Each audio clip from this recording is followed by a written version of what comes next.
Hello everyone. आज की इस क्लास में समाजशास्त्र से संबंधित महत्वपूर्ण प्रश्नों को कराया जाएगा। ये क्लास आपकी समाजशास्त्र से संबंधित सभी परीक्षाओं के लिए इम्पोर्टेंट रहने वाली है।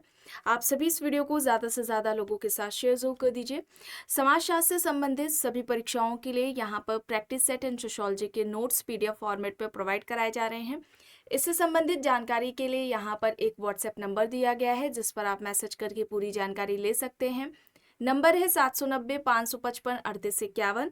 एंड बात की जाए UPPGT एग्जाम के प्रैक्टिस सेट की, तो इसमें आपको 1000 प्रश्न देखने को मिल जाएगा। एंड ये कॉम्बो ऑफर भी चलाया गया है UPPGT एग्जाम के लिए, जिसमें प्रैक्टिस सेट एंड सोशियोलॉजी के नोट्स आपको मिल जाएंगे।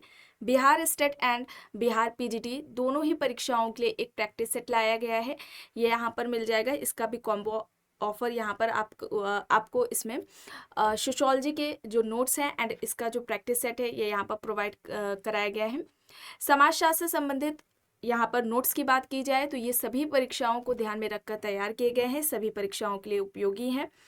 राजस्थान असिस्टेंट प्रोफेसर का GS का प्रैक्टिस सेट भी आपको यहाँ पर मिल जाएगा। इससे संबंधित कोई भी जानकारी चाहते हैं तो दिए गए व्हाट्सएप नंबर 790-555-3851 पर आप मैसेज करके पूरी जानकारी ले सकते हैं।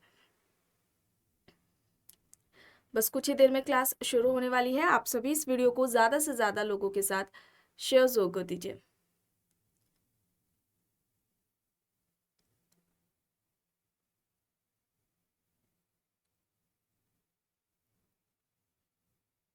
चार 400 प्रश्न हो गए थे, उसके बाद के प्रश्न आज की इस क्लास में कराए जाएंगे। यहाँ तक हो गया था। चलिए यहाँ से शुरू करना है। देखिए प्रश्न है, जजमानी व्यवस्था अदला बदली है। ऑप्शंस है यहाँ पर, एक व्यक्ति दूसरे की सेवा करता है, संबंधों का विकास होता है, सेवा के बदले वस्तु या सेवा प्राप्त करता है, या फिर इनमें से सभी। यानी कि ऑप्शन डी उपयुक्त सभी। यहाँ पर क्या होगा?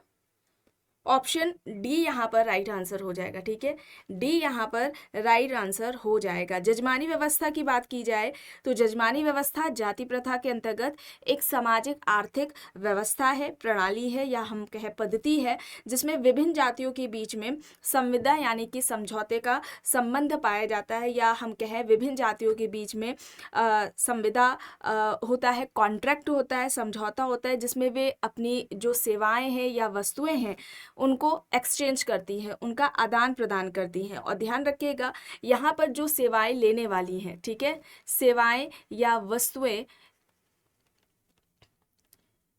जो लेने वाली हैं, ठीक है, जो लेती हैं जातियां, उनको क्या कहा जाता है? जजमान कहा जाता है। सेवाएं व वस्तुएं देने वाली को, सेवाएं व वस्तुएं देने वाली जो जाति होती है उसे कमीन कहा जाता है। ठीक है, क्या कहा जाता है?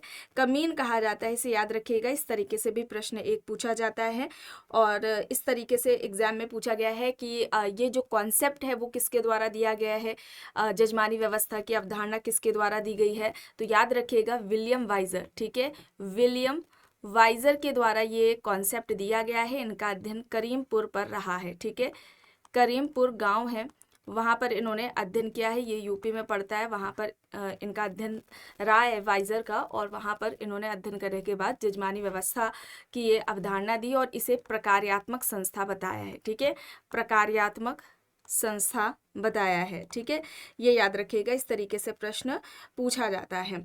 ठीक है, और इसे शोषणात्मक संस्था किसने कहा है? शोषणात्मक संस्था किसने कहा है? ये एक इस तरीके से प्रश्न पूछा जाता है। तो याद रखिएगा ऑस्कर लेविस। ठीक है, ऑस्कर लेविस हैं जिन्होंने जजमानी व्यवस्था को शोषणात्मक संस्था कहा था।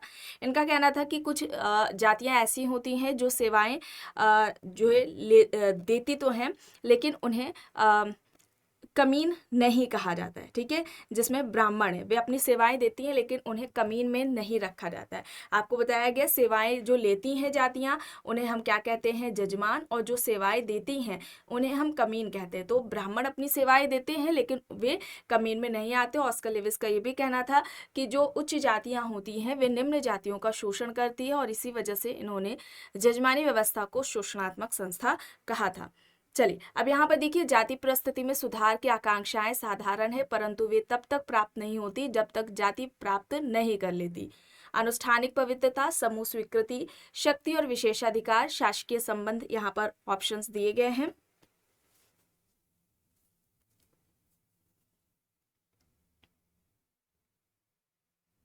यहाँ पर क्या हो जाएगा, ऑप्शन बी होगा, समूह स्वीकृति होगा। ठीक है, समूह स्वीकृति होगा। और अगर हम बात करें जाति प्रथा की या हम जाति व्यवस्था की बात करें तो ये प्रदत्त परिस्थिति का उदाहरण है। ठीक है, प्रदत्त परिस्थिति का उदाहरण है। प्रदत्त परिस्थिति जो कि व्यक्ति को जन्म से ही प्राप्त हो जाती है। कास्ट सिस्टम हो जाएगा, जेंडर हो जाएगा। तो जाति है, व्यक्ति को जन्म से ही मिलती है। और ड्यूमो का तो कहना ही था कि जो भारतीय समाज है वो जाति समाज है। ठीक है, ये इस तरीके से एक पूछा जाता है प्रश्न, भारतीय समाज जातीय समाज है, ये किसका कहना है? तो याद रखिएगा, भारतीय समाज को जाति समाज कहने वाले कौन है? ड्यूमो है, ये आता है। और जाति जो व्यवस्था है या जाति प्रथा है ये बंद व्यवस्था है। ठीक है, बंद व्यवस्था है। यहाँ पर ऑप्शन बी होगा सही। प्रश्न है, जाति और वर्ग में भिन्नता का प्रमुख आधार क्या है? लंबवत विभाजन, वंशानुगत सामाजिक परिस्थिति, असमानता, उप सांस्कृतिक अंतर। जाति और वर्ग में भिन्नता का प्रमुख आधार पूछा जा रहा है, क्या है? तो यहाँ पर वंशानुगत सामाजिक परिस्थिति होगा, ऑप्शन सी, यहाँ पर विकल्प सी यहाँ पर सही हो जाएगा। अगर हम बात करते हैं बोटोमोर की, तो उन्होंने सामाजिक स्त्रीकरण के 4 स्वरूप बताए थे, आपको बताया गया है और ये एग्जाम्स में पूछा जाता है। सामाजिक स्त्रीकरण के स्वरूप कितने बताए हैं? 4 बताए हैं। और किसने बताए हैं? बोटोमोर ने बताए हैं। ठीक है, ये बोटोमोर के द्वारा बताया गया है। पहले की अगर हम बात करें तो दास प्रथा है। ठीक है, दास प्रथा, जागीर प्रथा, जाति व्यवस्था, फिर इसके बाद वर्ग व्यवस्था। ठीक है, तो ये सामाजिक स्त्रीकरण के 4 स्वरूप किसके द्वारा बताए गए हैं? बोटोमोर के द्वारा बताए गए हैं। और ऐसा जो हम बात करें सामाजिक जो वर्ग व्यवस्था है, ठीक है, क्लास सिस्टम की अगर हम बात करें, वर्ग व्यवस्था की बात करें, तो ये क्या है? सामाजिक स्त्रीकरण का एक स्वरूप है और ये एक सार्वभौमिक है। ऐसा कोई भी समाज नहीं देखने को मिला है जिसमें जो वर्ग व्यवस्था है या हम कहें क्लास है वो ना पाया जाता हो। और मार्क्स तो व्यक्ति को वर्ग प्राणी ही कहते हैं। ठीक है, जहाँ पर एक और अरस्तु का कहना था कि व्यक्ति सामाजिक प्राणी है, कार्ल मार्क्स ने क्या कहा था कि जो व्यक्ति है वो वर्ग प्राणी है। ठीक है, इस तरीके से पूछा जा सकता है व्यक्ति वर्ग प्राणी है, ये किसका कहना है? तो याद रखिएगा, कार्ल मार्क्स का कहना है। चलिए, अब यहाँ पर देखिए, सेमेल के समूह के वर्गीकरण का आधार पूछा जा रहा है। सामाजिक संबंध, संबंधों की प्रकृति, सदस्यता की प्रकृति और आकार यहाँ पर दिया गया है। सेमेल ने जो समूह के प्रकार बताए या हम कहें समूह का जो वर्गीकरण किया है उसका आधार क्या है? क्या आधार है? आकार है, साइज है। ठीक है, 3 तरह के समूह की बात की है। 3 प्रकार के होते हैं समूह। एक तो इन्होंने बताया एकल समूह, एक इन्होंने द्वैध समूह की बात की है, और तीसरा जो समूह है ये त्रैत समूह है। ठीक है, त्रैत समूह है, ये याद रखिएगा, एग्जाम में पूछा जाता है। और अगर हम बात करें स्वरूपात्मक संप्रदाय, स्वरूपात्मक संप्रदाय के ये जनक हैं या प्रवर्तक कहें हम सेमेल को, तो ये इंपॉर्टेंट है, ये किस तरीके से प्रश्न पूछा जाता है। और एक इनकी पुस्तक है the philosophy of money, important है, याद रखिएगा। द फिलॉसफी ऑफ मनी किसकी है? सेमेल की पुस्तक है। प्रश्न है, किसका कहना है कि समाजीकरण उस प्रक्रिया को कहते हैं जिसमें किसी व्यक्ति को सामाजिक व्यक्ति बनाया जाता है या सामान्यीकृत किया जाता है? ब्लूमर, मीड, मैकेवर, किंग्सले डेविस, यहाँ पर ऑप्शंस दिए गए हैं। सही यहाँ पर क्या हो जाएगा?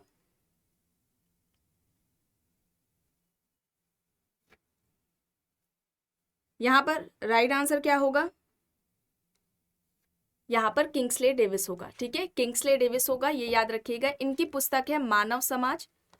ठीक है, मानव समाज किंग्सले डेविस की है। इन्होंने अपने सभी अध्ययनों में संरचनात्मक प्रकार्यात्मक परिप्रेक्ष्य का प्रयोग किया है। संरचनात्मक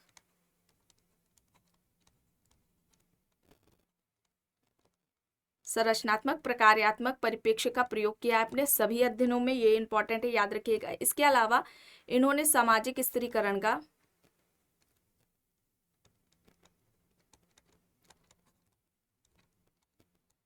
प्रकार्यात्मक सिद्धांत दिया है। इस तरीके से पूछा जाता है सामाजिक स्थिरीकरण का प्रकार्यात्मक सिद्धांत, तो याद रखिएगा डेविस एंड विल्बर्ट मूर के द्वारा दिया गया है, डेविस एंड विल्बर्ट मूर के द्वारा दिया गया है। और इनकी एक बुक है some principles of stratification, important है। और इनके इस सिद्धांत की, ठीक है, इस सिद्धांत की आलोचना किसने की थी, ये भी पूछा जाता है, आलोचना किसके द्वारा की गई है। तो याद रखिएगा ट्यूमन ने सामाजिक स्थिरीकरण का जो प्रकार्यात्मक सिद्धांत है, जो कि किंग्सले डेविस एंड विल्बर्ट मूर के द्वारा दिया है, उसकी आलोचना की है। ये इस तरीके से प्रश्न पूछा जाता है, डायरेक्टली पूछ लिया जाएगा किसके द्वारा दिया गया है सामाजिक स्थिरीकरण का प्रकार्यात्मक सिद्धांत। और याद रखिएगा डेविस एंड मूर का तो है, जिसका वर्णन इन्होंने अपनी पुस्तक सम प्रिंसिपल्स ऑफ स्ट्रैटिफिकेशन में किया था। इसके अलावा सामाजिक स्थिरीकरण का प्रकार्यात्मक सिद्धांत किसके द्वारा दिया गया है, तो याद रखिएगा पार्सन्स ने भी दिया है। ठीक है, चलिए आगे देखते हैं। प्रश्न है अर्बन बिहेवियर नामक पुस्तक से संबंधित है। Burgel, Burgess, E.G. Ericsson, Robert Park, यहाँ पर ऑप्शंस दिए गए हैं। सही क्या होगा? और इनके अगर हम सोशल चेंज की बात करें, किंग्सले डेविस सामाजिक परिवर्तन किसे कहते हैं, तो संरचना प्लस प्रकार में परिवर्तन। ठीक है, संरचना प्लस प्रकार में परिवर्तन को क्या कहते हैं, ये सोशल चेंज कहते हैं। सामाजिक परिवर्तन की बात, ये संरचना और प्रकार में होने वाले परिवर्तन को ही सामाजिक परिवर्तन कहते हैं। अब यहाँ पर अर्बन बिहेवियर पुस्तक किसके द्वारा लिखी गई है, ये पुस्तक किसकी हो जाएगी, E.G. एरिक्सन की हो जाएगी। E.G. एरिक्सन, ऑप्शन सी यहाँ पर राइट आंसर हो जाएगा। बर्गेल की बात करें तो इनकी पुस्तक अर्बन सोशियोलॉजी है। अर्बन सोशियोलॉजी किसकी पुस्तक है, बर्गेल की है, ये याद रखिएगा। इनका स्टेटमेंट या परिभाषा नगर से संबंधित पूछी जाती है। इन्होंने कहा था नगर हम उसे कहेंगे जिसके वहाँ के जो निवासी हैं, अधिकांश जो सदस्य हैं या अधिकांश जो लोग हैं, वे कृषि के अलावा अन्य उद्योगों को करते हों या अन्य उद्योगों में व्यस्त हों। कुछ इस तरीके से इन्होंने नगर को परिभाषित किया है कि नगर उसे कहा जाएगा, नगर उसे कहेंगे हम जिसके अधिकांश लोग कृषि के अलावा अन्य उद्योगों में व्यस्त हों। ठीक है, ये याद रखिएगा, इंपॉर्टेंट है। इसके अलावा अगर हम बर्गेस की बात करते हैं, ठीक है, बर्गेस ने नगर से संबंधित सकेंद्र क्षेत्र का सिद्धांत दिया है।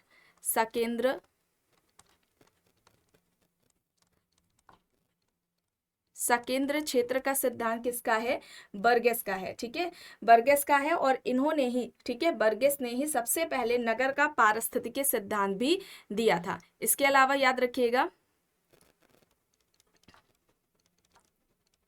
नगर का पारिस्थितिकीय सिद्धांत, ये भी किसके द्वारा दिया गया है, बर्गेस के द्वारा दिया गया है।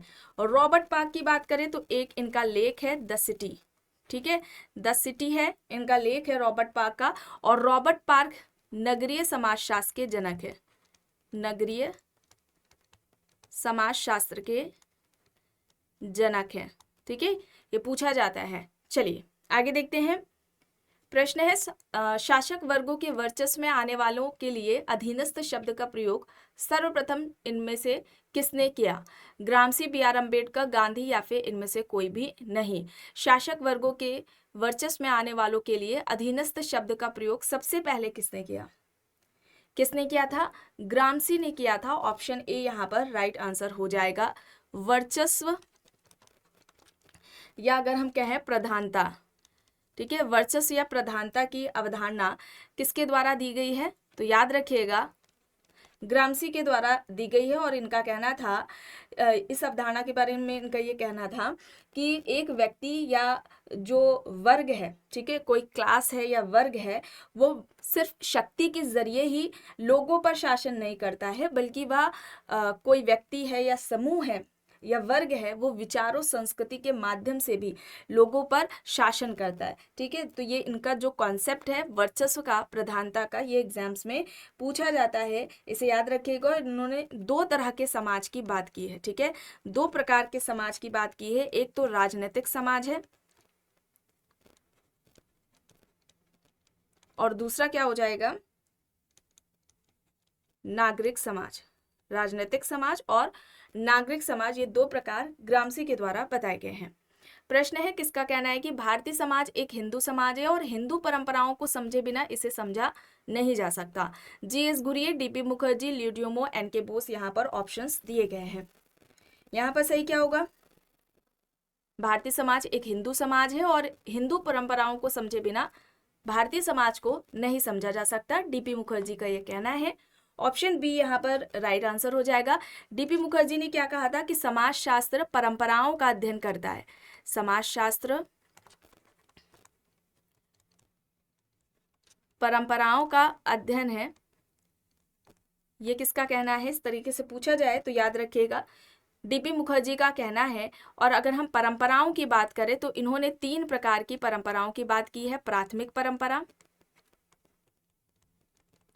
दूसरा हो जाएगा द्वितीयक परंपरा, द्वितीयक परंपरा है, और तृतीयक परंपरा हो जाएगा। प्राथमिक, द्वितीयक और तृतीयक परंपरा, ये 3 प्रकार परंपराओं के डी.पी. मुखर्जी के द्वारा बताए गए हैं। और इसके अलावा अगर हम इनकी इंपॉर्टेंट बुक्स की बात करें तो एक है basic concepts of sociology, basic concepts of sociology, ये इनकी इंपॉर्टेंट बुक है। इसके अलावा मॉडर्न, एक सेकेंड,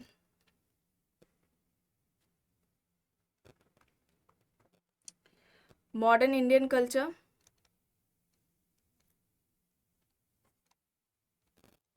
ठीक है, मॉडर्न इंडियन कल्चर हो जाएगा, और problems of Indian youth, problems of Indian youth हो जाएगा। तो ये कुछ इंपॉर्टेंट बुक्स हैं डी.पी. मुखर्जी की, इन्हें याद रखिएगा। चलिए आगे देखते हैं। प्रश्न है, डी.पी. मुखर्जी की किस पुस्तक में आधुनिकीकरण की अवधारणा का पहली बार प्रयोग किया गया है। डी.पी. मुखर्जी ने अपनी किस पुस्तक में आधुनिकीकरण की अवधारणा का प्रयोग सबसे पहले किया है। Personality and the sciences, problems of Indian youth, modern Indian culture, a sociological study, views and counter views. आधुनिकीकरण की बात हो रही है।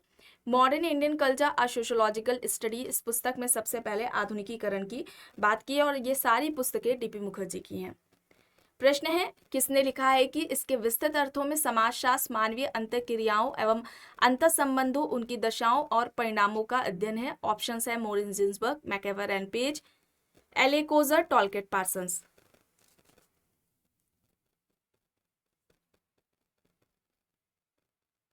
यहाँ पर जिन्सबर्ग होगा, मोरिन जिन्सबर्ग, ऑप्शन ए यहाँ पर राइट हो जाएगा।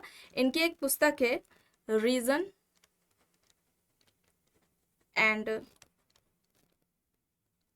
अनरीजन in society, reason and unreason in society है। और समाजशास्त्र मानवीय अंतरक्रियाओं, इस तरीके से इन्होंने इसकी समाजशास्त्र की जो परिभाषा दी है ये एग्जाम्स में पूछा जाता है। समाजशास्त्र मानवीय अंतरक्रियाओं, अंतःसंबंधों, उनकी दशाओं और परिणामों का अध्ययन है। ठीक है, ये एग्जाम्स में पूछा जाता है, इसे याद रखिएगा। समाजशास्त्र सामाजिक संबंधों का अध्ययन है, ये कहना मैकेवर का था। चलिए अब यहाँ पर देखिए, पति पत्नी की परिधि तथा इसके केंद्र में स्थित रक्त संबंधियों से बनने वाले परिवार को क्या कहा जाएगा। रक्त मूलक परिवार, दाम्पत्य मूलक परिवार, प्रजनन परिवार, या फिर इनमें से कोई भी नहीं। यहाँ पर क्या होगा,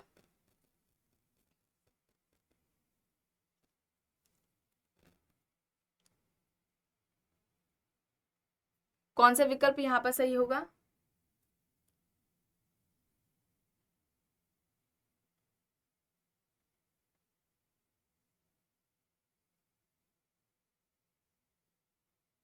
पति पत्नी की परिधि तथा इसके केंद्र में स्थित रक्त संबंधियों से बनने वाले परिवार को हम क्या कहेंगे? रक्त मूलक परिवार कहेंगे। ऑप्शन ए यहाँ पर राइट आंसर हो जाएगा। प्रजनन मूलक परिवार की बात किसने की है या प्रजनन परिवार की बात किसने की है, यह अवधारणा किसकी है, ये आपको कमेंट बॉक्स में बताना है। प्रश्न है, लघु समुदाय मानवता के इतिहास में मानव जीवन का सबसे प्रचलन स्वरूप रहा है, ये किसका कथन है? T L. Smith, R. Redfield, A. R. Desai, H C. Menger यहाँ पर ऑप्शंस हैं। लघु समुदाय मानवता के इतिहास में मानव जीवन का सबसे प्रचलित स्वरूप रहा है, ये किसका कहना है? रॉबर्ट रेडफील्ड का। लघु समुदाय की अवधारणा रॉबर्ट रेडफील्ड ने दी है। अच्छा, ये अवधारणा इन्होंने कहाँ पर अध्ययन करके दी है? तो याद रखिएगा, मैक्सिको के चानकोम गांव पर। ठीक है, मैक्सिको के चानकोम गांव पर अध्ययन किया था रॉबर्ट रेडफील्ड ने और लघु समुदाय की अवधारणा दी है। ठीक है, लघु समुदाय की अवधारणा दी थी। और इसके अगर हम लक्षण की बात करें तो इन्होंने 4 लक्षण की बात की है। याद रखिएगा, लघुता है, दूसरा है विशिष्टता, तीसरा हो जाएगा समरूपता और चौथा हो जाएगा आत्मनिर्भरता। ये पूछा जाता है कि इनमें से रॉबर्ट रेडफील्ड ने लघु समुदाय के कौन से लक्षण या विशेषताएं या तत्व की बात की है या किसकी बात नहीं की है। ठीक है, इस तरीके से याद रखिएगा। पूछा जाता है एक प्रश्न, लघु समुदाय की अवधारणा किसके द्वारा दी गई है। एक प्रश्न यूं पूछा जाता है, लघु समुदाय जन्म से लेकर मृत्यु तक का प्रबंधन है, ये किसका कहना है? तो ये भी बात रॉबर्ट रेडफील्ड के द्वारा की गई है और इन्होंने गाँव को लघु समुदाय का उदाहरण बताया था। ठीक है, याद रखिएगा, गाँव को लघु समुदाय का उदाहरण कहा था। और इनका जो ये कॉन्सेप्ट है लघु समुदाय का, इसका परीक्षण कई विद्वानों, कई समाजशास्त्रियों द्वारा किया गया था। क्या ये अवधारणा भारतीय संदर्भ में भी सही है कि भारतीय गांव भी लघु समुदाय का उदाहरण है? और इनका ये कहना था रॉबर्ट रेडफील्ड का कि ये जो 4 लक्षण ये जहाँ पर भी हमें देखने को मिलेंगे उसे हम लघु समुदाय, लिटिल कम्युनिटी कह सकते हैं। तो जब ये इन्होंने कॉन्सेप्ट दिया तो इसका परीक्षण कई समाजशास्त्रियों द्वारा किया गया था। सबसे पहले जो इसका परीक्षण है वो किसके द्वारा किया गया था? B.R. चौहान के द्वारा किया गया था। याद रखिएगा, ब्रजराज चौहान। ठीक है, ब्रजराज चौहान के द्वारा किया गया था। इनका फील्ड वर्क है राजस्थान। ठीक है, राजस्थान पर इनका फील्ड वर्क रहा है ब्रजराज चौहान का। और इन्होंने ये जो 4 लक्षण इन्होंने बताए थे लघु समुदाय का, उनका परीक्षण किया कि या वाकई में वहाँ पर जो गांव है उसमें ये लक्षण हमें देखने को मिलते हैं। तो 2 जो लक्षण थे और उन्होंने उसका अभाव देखा था। ठीक है, और उन्होंने कहा था, इस आधार पर उन्होंने कहा कि ये जो लघु समुदाय है, वो जो गांव है, भारतीय गांव है, ये इनको लघु समुदाय नहीं कहा जा सकता। एक प्रश्न पूछा जाता है, सबसे पहले लघु समुदाय इस अवधारणा का भारतीय संदर्भ में जो परीक्षण है वो किसके द्वारा किया गया है? तो याद रखिएगा, ब्रजराज चौहान के द्वारा किया गया था। ठीक है, ब्रजराज चौहान के द्वारा ये परीक्षण सबसे पहले किया गया है। चलिए आगे देख लेते हैं। प्रश्न है, वेस्टरमार्क ने बहुपति विवाह का सबसे महत्वपूर्ण कारक किसे कहा है? जातिगत परंपरा, लिंग अनुपात में असमानता, धार्मिक कारण, जनजातीय प्रथाएं। यहाँ पर ऑप्शंस हैं। वेस्टरमार्क ने बहुपति विवाह का सबसे महत्वपूर्ण कारक किसे कहा?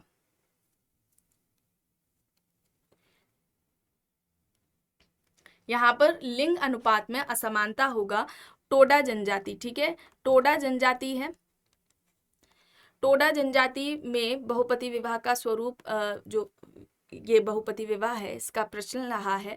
कारण है वहाँ पर कन्या वध की जो प्रथा पाई जाती है, कन्या हत्या हम कहें, तो ये वहाँ पर प्रचलित है, जिस वजह से संख्याएं कम हैं। तो यहाँ पर देखिए प्रश्न बना लिंग अनुपात में असमानता, तो वहाँ पर हमें बहुपति विवाह जो स्वरूप है ये हमें वहाँ पर देखने को मिलता है। और वेस्टरमार्क ने परिवार की उत्पत्ति से संबंधित सिद्धांत दिया था, एक विवाह सिद्धांत। एक विवाह सिद्धांत वेस्टरमार्क के द्वारा दिया गया है। और इसके समर्थक की अगर हम बात करें, समर्थक करने वाले जो प्रमुख थे मैलिनोवस्की हैं। ठीक है, मैलिनोवो मेलिनोवस्की, ठीक है, मेलिनोवस्की हैं इसके सर्व प्रमुख समर्थक। कई बार एक विवाही सिद्धांत है उसमें वेस्टर मार्क ना देकर मेलिनोवस्की दिया होता है ऑप्शन में, तो ऐसे सिचुएशन में आपको मेलिनोवस्की को टिक करना होगा। चलिए अब यहाँ पर देखिए, रॉबर्ट बीयरस्टेड के अनुसार कौन सा कथन सही है? समाजशास्त्र विशुद्ध विज्ञान है, समाजशास्त्र वास्तविक विज्ञान है। सही यहाँ पर क्या होगा? इन्होंने कुछ समाजशास्त्र की विशेषताएं बताई थी, या हम कहें विषय वस्तु से संबंधित तत्व इन्होंने बताए। सही पूछा जा रहा है यहाँ पर, ये दोनों ही सही होगा, ऑप्शन सी होगा यहाँ पर राइट आंसर। इसके अलावा इन्होंने समाजशास्त्र को अमूर्त विज्ञान कहा था। समाजशास्त्र अमूर्त विज्ञान है, ये याद रखिएगा, इन्होंने समाजशास्त्र को अमूर्त विज्ञान कहा है। और इसके अलावा समाजशास्त्र तार्किक व अनुभाविक विज्ञान है। तार्किक व अनुभाविक विज्ञान है समाजशास्त्र, ये याद रखिएगा, ये इन्होंने कहा है। समाजशास्त्र को सामान्य विज्ञान कहा है। समाजशास्त्र सामान्य विज्ञान है। दूसरा, समाजशास्त्र सामाजिक विज्ञान है, ठीक है, सामाजिक विज्ञान है। इस तरीके से प्रश्न इनका पूछा जाता है। तो ये सारे आपको याद रखने हैं, ज़रूरी नहीं है कि ये ज़्यादातर इस तरीके से पूछा गया है, इसको हटा के ये सारे भी पॉइंट्स दिया जा सकता है पेपर में। चलिए अब यहाँ पर देखिए, जीएस घुरिये द्वारा लिखित पुस्तकें हैं, उसे क्रम में लगाना है। जाति वर्ग व्यवसाय, भारत में जाति और प्रजाति, भारतीय साधु। सही क्या होगा? जाति वर्ग और व्यवसाय ये कब आती है? 1961 में आती है। भारत में जाति और जो प्रजाति पुस्तक है ये 1932 में आती है। और भारतीय साधु की बात करें तो ये 1964 में आती है, 1964 में आती है। तो क्रम में लगाना है, तो यहाँ पर second, first and third, option A हो जाएगा, ठीक है। विकल्प ए यहाँ पर राइट आंसर हो जाएगा। और जो कास्ट, क्लास एंड ऑक्यूपेशन है, इसमें जीएस घुरिये ने जाति व्यवस्था की बात की थी, ठीक है। जो कास्ट सिस्टम है इसकी सबसे पहले व्यवस्थित तरीके से जो बात है वो जीएस घुरिये के द्वारा ही की गई थी। पुस्तक है कास्ट, क्लास एंड ऑक्यूपेशन, जो कि 1961 में आती है। जाति वर्ग और व्यवसाय। प्रश्न है, संघर्ष गतिरोध उत्पन्न कर सकता है, परिवर्तन नहीं। यह कथन किसका है? Coser, Dahrendorf, Abraham Cohen. यहाँ पर ऑप्शंस है। संघर्ष गतिरोध उत्पन्न कर सकता है, परिवर्तन नहीं। ये किसका कहना है? ये कहना कोहेन का है। ऑप्शन सी यहाँ पर राइट आंसर होगा। विकल्प डी कोहेन, ठीक है, कोहेन यहाँ पर सही है। ऑप्शन डी यहाँ पर राइट होगा। अगर हम संघर्ष की बात करें तो संघर्ष असहयोगी सामाजिक प्रक्रिया है, ठीक है, संघर्ष असहयोगी सामाजिक प्रक्रिया में आएगा। और वेबर ने, ठीक है, एक प्रश्न आता है संघर्ष से संबंधित, वेबर ने प्रतियोगिता कंपटीशन को प्रतियोगिता शांतिपूर्ण संघर्ष है, ठीक है। प्रतियोगिता को शांतिपूर्ण संघर्ष किसने कहा? वेबर ने कहा था। और वेबर ने प्रतियोगिता के दो प्रकार बताए थे। एक तो नियंत्रित प्रतियोगिता बताया है इन्होंने, ठीक है, नियंत्रित प्रतियोगिता, और दूसरा हो जाएगा अनियंत्रित प्रतियोगिता। ये आता है प्रश्न, प्रतियोगिता शांतिपूर्ण संघर्ष है, ये किसका कहना है? तो याद रखिएगा वेबर के द्वारा बात की गई है। कई लोग, एक बार प्रश्न में आया था वहां पर कोजर को बताया गया था, शायद आई थिंक उसके बाद ये प्रश्न डिलीट भी हुआ है, ठीक है। तो वेबर यहाँ पर सही है, कोजर यहाँ पर नहीं सही है, ठीक है। तो यहाँ पर ऑप्शन डी होगा। प्रश्न है, समाजीकरण की विधियों के अंतर्गत दमनकारी समाजीकरण एवं सहभागी समाजीकरण विधियों का उल्लेख किसने किया? Mead, broom and सेल्जनिक, Johnson, कूले। यहाँ पर ऑप्शंस दिए गए हैं। यहाँ पर सही क्या होगा? कौन सा विकल्प यहाँ पर सही होगा?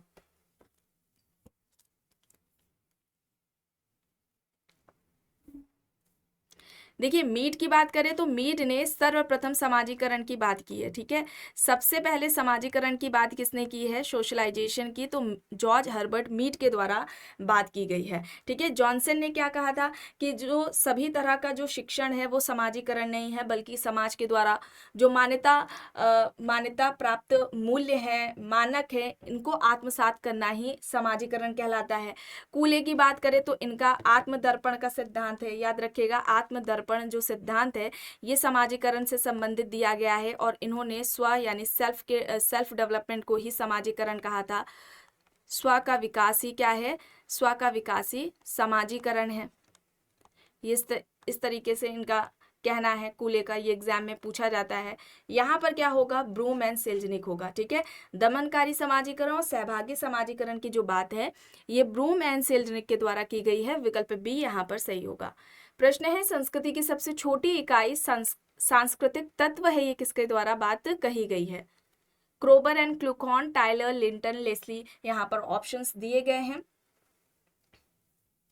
राइट आंसर क्या होगा, देखिए क्रोबर एंड क्लूकॉन की बात करें तो इन्होंने संस्कृति की परिभाषाओं का संकलन करके बताया था कि इस शब्द की यानी कि संस्कृति की 108 परिभाषाएं हैं। इस तरीके से स्टेटमेंट एक पूछा गया है परीक्षा में कि संस्कृति की परिभाषाओं का संकलन कर किसके द्वारा संस्कृति की 108 परिभाषाएं दी गई हैं, तो क्रोबर एंड क्लूकॉन है। टाइलर की अगर हम बात करें तो इनकी एक पुस्तक है प्रिमिटिव कल्चर, प्रिमिटिव कल्चर है, इंपॉर्टेंट है, ये एग्जाम में पूछी जाती है, प्रिमिटिव कल्चर एग्जाम में पूछी जाती है। लिंटन की बात करें तो समाज के सदस्यों की जीवन विधि संस्कृति को बताया है। संस्कृति क्या है, समाज के सदस्यों की जीवन विधि है, समाज के सदस्यों की जीवन विधि है, संस्कृति को समाज के सदस्यों की जीवन विधि बताया है, और यहाँ पर लिंटन ही सही है। संस्कृति की सबसे छोटी इकाई को सांस्कृतिक तत्व कहा जाता है, और संस्कृति की जो सबसे बड़ी इकाई होती है, ठीक है, बड़ी इकाई को क्या कहा जाता है, सांस्कृतिक सकुल कहा जाता है, याद रखिएगा सांस्कृतिक सकुल, सांस्कृतिक सकुल कहा जाता है। चलिए आगे देखते हैं। प्रश्न है बाह्य संघर्ष समूह के अंदर एकता पैदा करता है, या कथन किसका है। Karl Marx, Simmel, Coser, Kingsley Davis, यहाँ पर ऑप्शंस है। बाह्य संघर्ष समूह के अंदर एकता पैदा करता है, एकता उत्पन्न करता है, ये किसका कहना है। कार्ल मार्क्स ने वर्ग संघर्ष की बात की है, वर्ग संघर्ष की बात की है। कोजर ने कहा था कि जहां पर प्रतियोगियों का ध्यान प्रतिस्पर्धा से हटकर प्रतिद्वंदियों पर केंद्रित हो जाता है वहां पर संघर्ष उत्पन्न हो जाता है, यहाँ पर कोजर होगा, ठीक है। और कोजर प्रभावित किससे थे, सेमेल से थे, ये याद रखिएगा। और इनकी एक पुस्तक है कोजर की जिसमें इन्होंने संघर्ष का प्रकार्यात्मक सिद्धांत दिया है। बुक का नाम है the function of social conflict, the function of social conflict है, इंपॉर्टेंट है बुक, एग्जाम में पूछी जाती है, इसे याद रखिएगा। इन्होंने आंतरिक और बाह्य संघर्ष की बात की है, इसके अलावा वास्तविक संघर्ष और अवास्तविक संघर्ष की भी बात की है। आंतरिक और बाह्य संघर्ष के अलावा वास्तविक और अवास्तविक संघर्ष की भी बात लेविस कोजर के द्वारा की गई है। चलिए आगे देखते हैं। प्रश्न है स्त्रीकरण के कतिपय नियमों का आलोचनात्मक विश्लेषण प्रथम बार किसने प्रस्तुत किया। पार्सन, सोरोकिन, ट्यूमन, किंग्सले डेविस, यहाँ पर ऑप्शंस हैं। स्त्रीकरण के कतिपय नियमों का आलोचनात्मक विश्लेषण पहली बार किसने किया, तो स्त्रीकरण का, सामाजिक स्त्रीकरण का जो प्रकार्यात्मक सिद्धांत था वो किंग्सले डेविस एंड विल्बर्ट मूर के द्वारा दिया गया था। सम प्रिंसिपल्स ऑफ स्ट्रैटिफिकेशन में आपको बताया गया था, जिसकी आलोचना ट्यूमन के द्वारा की गई थी। तो यहाँ पर ऑप्शन सी होगा, विकल्प सी यहाँ पर सही हो जाएगा। प्रश्न है मार्क्स के चिंतन में संशोधन और पुनर्भिमुखीकरण करके नए सिद्धांत जब बनाए जाते हैं तो ऐसे सिद्धांत को क्या कहा जाता है। नव मार्क्सवादी सिद्धांत, उत्तर मार्क्सवादी सिद्धांत, पूर्व मार्क्सवादी सिद्धांत, या फिर मार्क्स के सिद्धांत की समालोचना, उसे हम क्या कहेंगे, नव मार्क्सवादी सिद्धांत कहेंगे, ठीक है। नव मार्क्सवादी में किसका नाम आता है, अल्थ्यूजर का आता है, ठीक है, जिनको अति निर्धारणवादी भी कहा जाता है, ठीक है। अति निर्धारणवादी में भी नाम किसका आता है, अल्थ्यूजर का आता है। इनकी दो इंपॉर्टेंट बुक है, एक तो है फॉर मार्क्स, ठीक है। 4 मार्क्स है जो कि 1965 में आती है। इसके अलावा एक पुस्तक है इनकी रीडिंग कैपिटल, ठीक है, रीडिंग कैपिटल है, ये 1965 में आई थिंक ये भी आती है, ठीक है। ये 2 इंपॉर्टेंट बुक है अल्थ्यूजर की, से याद रखिएगा। प्रश्न है समाज के अध्ययन में अगस्त कॉम्ट ने कौन सा परिप्रेक्ष्य का प्रयोग किया था? संरचनात्मक परिप्रेक्ष्य, ऐतिहासिक परिप्रेक्ष्य, संघर्ष परिप्रेक्ष्य और प्रकार्यात्मक परिप्रेक्ष्य यहाँ पर दिया गया है। यहाँ पर ऐतिहासिक परिप्रेक्ष्य होगा, ऑप्शन बी यहाँ पर राइट आंसर हो जाएगा, ठीक है। विकल्प बी यहाँ पर राइट होगा। और अगस्त कॉम्ट ने समाजशास्त्र की जो विषय वस्तु है ये किसे बताया था?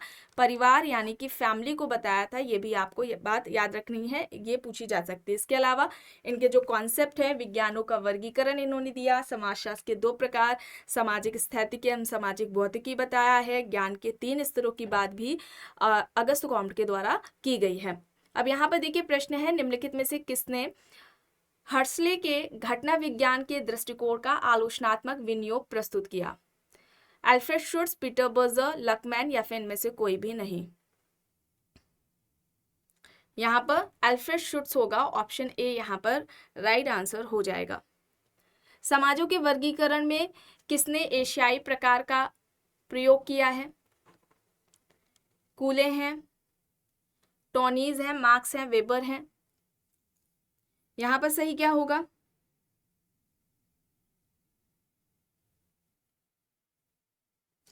कूले की बात करें तो इन्होंने प्राथमिक समूह की अवधारणा दी है, ठीक है, प्राथमिक समूह। इसके अलावा इन्होंने अर्ध प्राथमिक समूह की अवधारणा भी दी है, अर्ध प्राथमिक समूह। ये एग्जाम में पूछा जाता है इनका। आत्मदर्पण का सिद्धांत जो कि समाजीकरण से संबंधित है। नियंत्रण के 2 प्रकार भी इन्होंने बताए हैं, चेतन और अचेतन, चेतन सामाजिक नियंत्रण और अचेतन सामाजिक नियंत्रण। ये किसने बताए हैं? कूले ने बताए हैं। टॉनीज ने जेमेनशैफ्ट एंड जेशलशैफ्ट की बात की है। यहाँ पर क्या सही होगा? कार्ल मार्क्स सही होगा, ऑप्शन सी यहाँ पर राइट आंसर हो जाएगा, ठीक है। विकल्प सी यहाँ पर राइट है। शक्ति सत्ता की बात वेबर द्वारा की गई है। नौकरशाही की अवधारणा वेबर ने दी हुई है। चलिए आखिरी प्रश्न देख लेते हैं। किसी जनजाति की सर्वप्रमुख विलक्षणता क्या है? संस्करण का अभाव, जीवन यापन का निम्न स्तर, सांस्कृतिक पिछड़ापन, वस्तु विनिमय प्रणाली। यहाँ पर क्या होगा? संस्करण का अभाव होगा। अगर हम जनजातीय समुदाय की, अगर हम विशेषताओं की या हम लक्षण की बात करें तो निश्चित भूक्षेत्र पाया जाता है यहाँ पर, ठीक है, निश्चित क्षेत्र होता है, सामान्य भाषा होती है इनकी, सामान्य संस्कृति होती है, एक विशिष्ट इनका नाम होता है, ठीक है, विशिष्ट जनजाति का क्या होता है? अपना नाम होता है। इसके अलावा अंतर्विवाही समूह है ये, ठीक है, अंतर्विवाही समूह है। राजनीतिक संगठन इनका पाया जाता है, ठीक है, जिसमें बुजुर्गों की समिति होती है, जो बड़े बुजुर्ग होते हैं, नातेदारी संगठन है, यही अहम फैसले लेती है। इसके अलावा युवा गृह भी इनका यहाँ पर देखने को हमें मिलता है, युवा गृह भी पाया जाता है। तो आज की इस क्लास में बस इतना ही। आई होप आपको ये पसंद आई होगी। अगर पसंद आई है तो प्लीज़ लाइक करिएगा, कमेंट करके ज़रूर बताइएगा। चैनल पर अगर आप नए हैं तो चैनल को भी ज़रूर सब्सक्राइब कर लीजिएगा एंड इस वीडियो को जितना हो सके ज़्यादा से ज़्यादा लोगों के साथ शेयर भी ज़रूर करिएगा।